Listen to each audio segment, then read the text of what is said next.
Hey, what's up you guys? It's Robin from REVIEW+, and today I have Son of the Hoodie and Rustin Pudding review and analysis.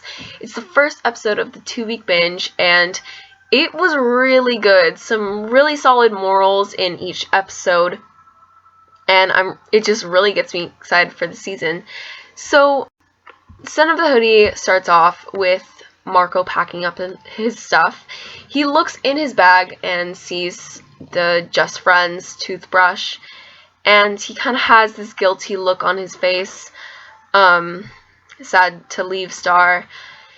And so he goes downstairs to say goodbye to everyone, and River gives him this cape that we saw in the intro, and he's like, yo, just call me up if you want to become a knight.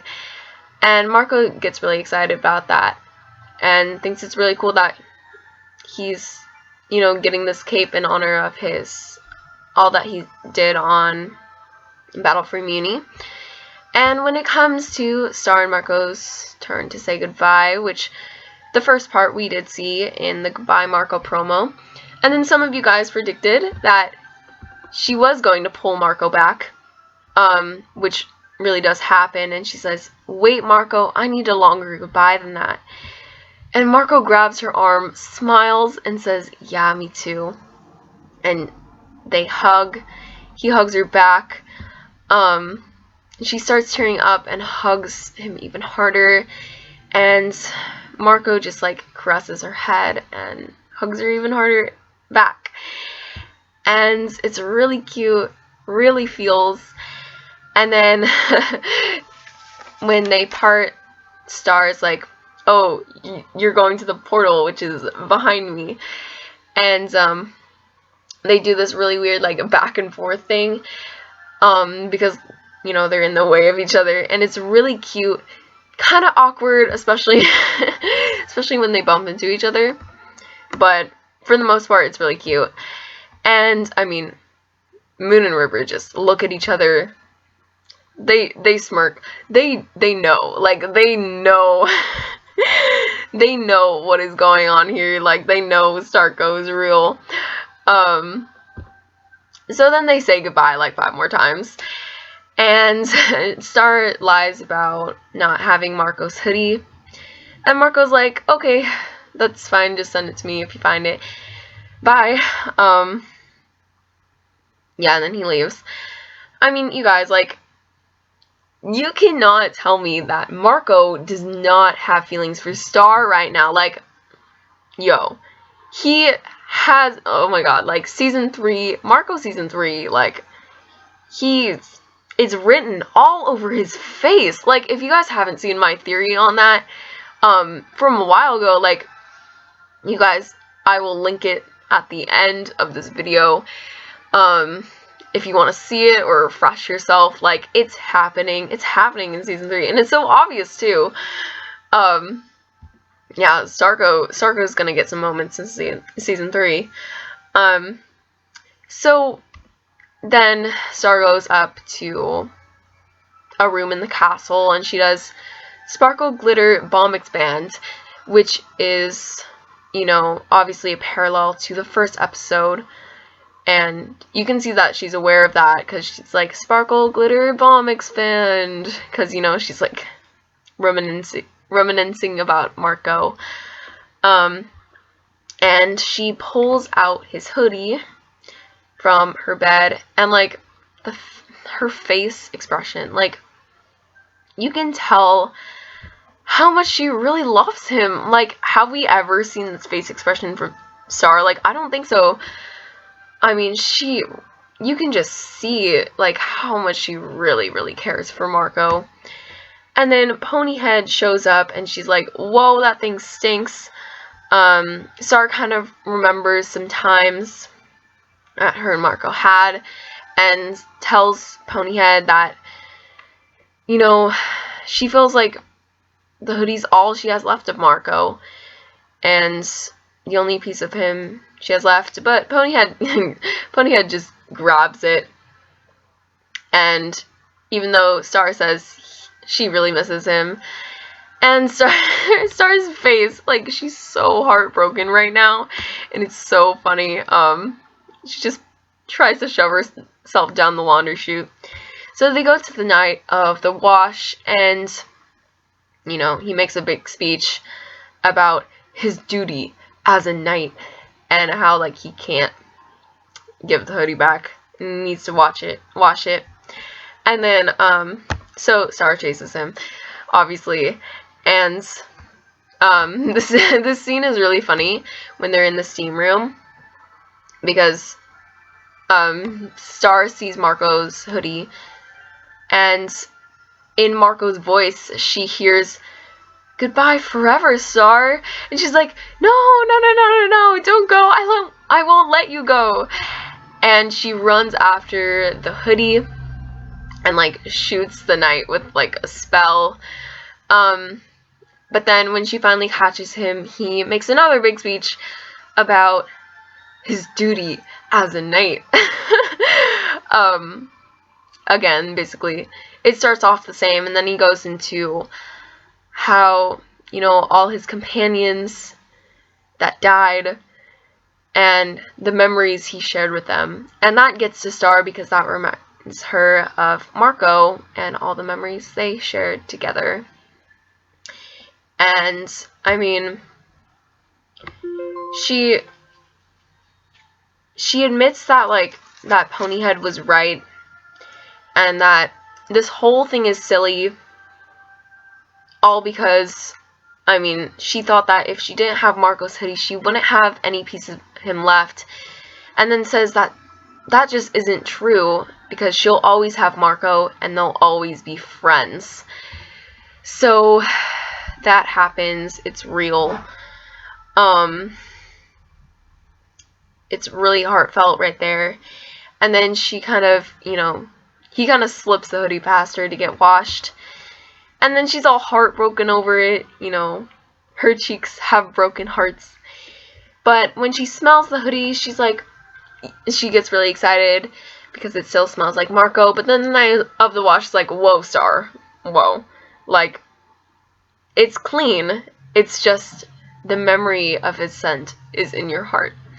And then Ponyhead's like, yo, what we've learned here is that you don't need Marco's hoodie because his scent is in your heart.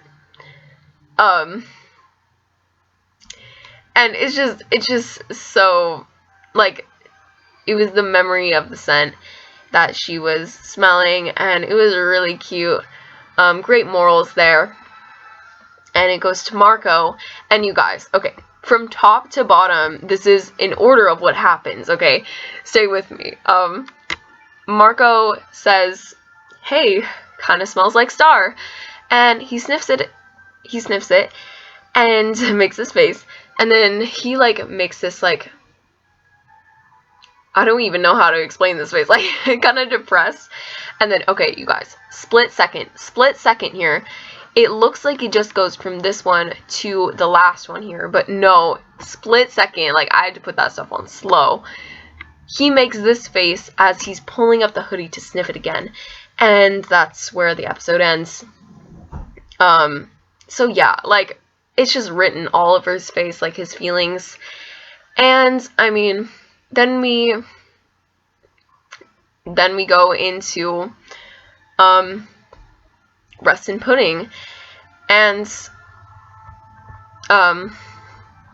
the whole concept of this episode is loss. You know, it starts off with losing Lachmet, and then, you know, the recurrent reminder that Star lost Glossy, especially with that speech in the end.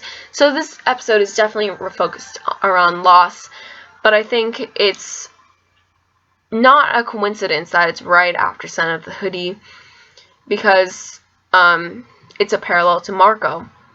Remember in Bon Bon, at the end of Bon Bon, the birthday clown, when Star hugs Marco, she says, I lost Glossy, but a lot of people, including myself, thought that she really meant Marco when she said that. And I mean, later in season 2, Marco points out that she's always calling him Glossric. So that theory was kind of like confirmed. So I mean, this episode is focused around like losing Glossric, and I mean, like, that's important, that's genuine, but like also it's a parallel to Star losing Marco. But anyways, it starts off with Star at Lekmit's funeral, and I mean, I just need to point out here, like, her hair and her, like, she just looks so pretty. Like, this is probably my favorite hairstyle I've seen from Star. Really pretty.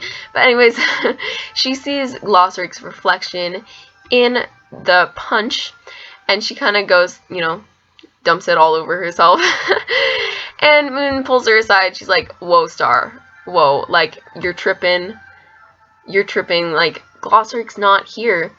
And okay, you guys, I'm gonna get this right. She says to deal with loss, you say, Baloo, below, I let you go, I let you go. And that was what Moon's mother taught her to say as a child, and she tells Star that. And it's kind of like a moment there, because, you know, Moon lost her mom. But yeah, basically Moon does not believe Star at all right now. So Glossric continues to haunt Star, and she calls up her girl Jana, and Jana's seen with her witchcraft stuff, all with her book and everything, and basically tells Star to go to find the thing that's Glossric's spirit has attached itself to. And Star kind of figures it out that it's the remains of the spellbook that she kept. But she does make the mistake of not burying it in a place that's important to Glossric, and that causes this crazy scene where, like, Glossric is literally everywhere. It's, like, really crazy. He continues to haunt her, and she calls up Jana again, and Jana basically tells her that, you know, don't bury the piece of the spellbook in a pet cemetery, come on. And, I mean, you can see she's with Marco and Jackie. And, I mean, like, I just gotta point out here,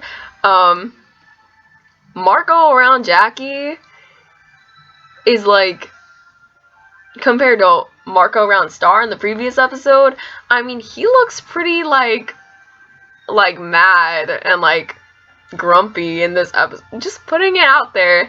And Jana kind of lies when Marco asks her who she's calling, and Jana's just like, nothing, shut up. And, I mean, like, obviously Jana's not trying to create drama here, but Star goes to the sanctuary because she wants to bury the piece of the spellbook there. But Glossric's reflection continues to stare at her. So she goes on about how she knows that she was not the best student, but he's a jerk for keep haunting her, and that she has so much to do to make up for all the trouble she's caused in the kingdom, and that she needs to be a better princess, and that it would really help if Glossric was actually here instead of just haunting her. But then she sighs and says how learning from him was never easy, but maybe that was the point, because he always trusted her to figure it out on her own. And then she points out that that was something that no one else has really always been there for her like that. And, I mean, that's a reference to the times that Marco was not there for her, like in Blood Moon when she's like, you gotta let me figure things out on my own, like, you don't trust me. And also in Magic when he didn't think she could handle herself. But yeah, that's basically what she was talking about when she said that no one else was really always there for her, like Glossaric was. And she thanks him for everything and says that he was really important to her. And then she goes on and says, "Baloo, Baloo, Baloo, below, I let you go, I let you go." And that was like, this scene is so beautiful, like, so beautiful. You know, we've never really gotten insight on Glossaric, like how someone truly feels about Glossaric. You know, people always, like, basically only trash talk him, but, I mean, we finally got to see how Star really feels about Glossaric, and it was really beautiful. But, you know, the thing blew up, and, Glossary came back. He's back, and all he can say is, like, Globgore or something like that. And, I mean, he's pretty brain dead, honestly. And a theory from Cartoon Universe is that she only, you know, revived part of the spellbook, but, like, didn't revive. So, okay, so since she only put part of the spellbook in there, it only brought back part of Glossaric. And now that I'm thinking about it right now,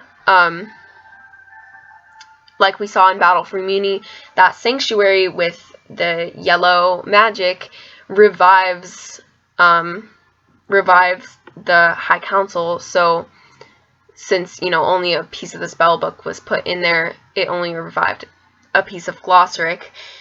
And she shows Glossaric to Moon and River. And that's kind of where it ends. And, I mean, like, it was a really good first episode. I really liked it. A lot of Starco feels. Really interesting Glossaric episode. A lot of morals that were just really beautiful. If you liked this analysis review, just give me a like to help me out. And then if you want to talk to me, just comment down in the section below. And then subscribe to stay tuned for my next review. Bye!